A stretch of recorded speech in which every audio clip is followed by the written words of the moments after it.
Today, many New Yorkers take the FDR to get to LaGuardia.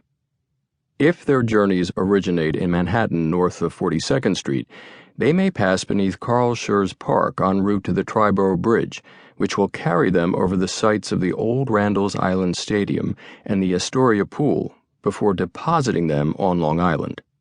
If they leave from south of 42nd Street, they may cross under the East River by way of the Queens Midtown Tunnel, entering the borough of Queens not far south of the Queensbridge houses and passing within a few blocks of William Cullen Bryant High School.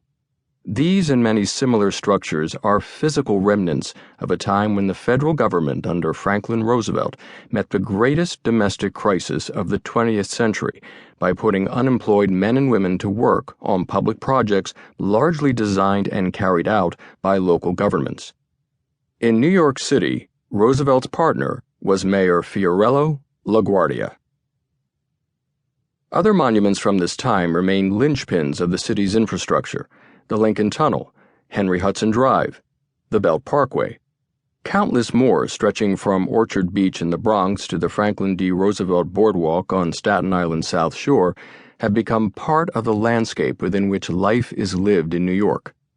In a city whose favorite amusements have long included putting up and pulling down, these projects have endured.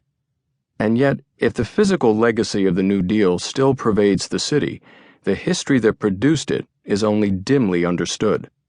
The public works projects of the 1930s stand today as mute testaments to an era of tumult and creativity, and to a conception of government which reached its apotheosis in interwar America and which shaped New York City profoundly, but whose history, obscured in turns by ideology and neglect, is too little known.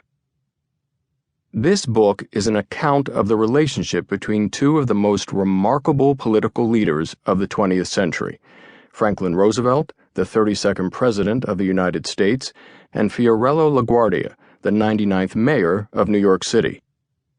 The products of starkly different personal backgrounds and reform traditions, they rose in counterpoint through the ranks of New York politics before coming together in the 1930s to form a political collaboration unique between a national and a local official. Sworn in as the executives of America's two largest governments at the depths of the Great Depression, they kept the nation's biggest city together during one of the most trying periods in its history and helped to establish the course of its politics in the post-war decades. It is also a study of how government came to play an extraordinarily broad role in a quintessentially market-oriented city, of how the public sphere, embodied physically in the structures and spaces built up and carved out in the 1930s, was forged.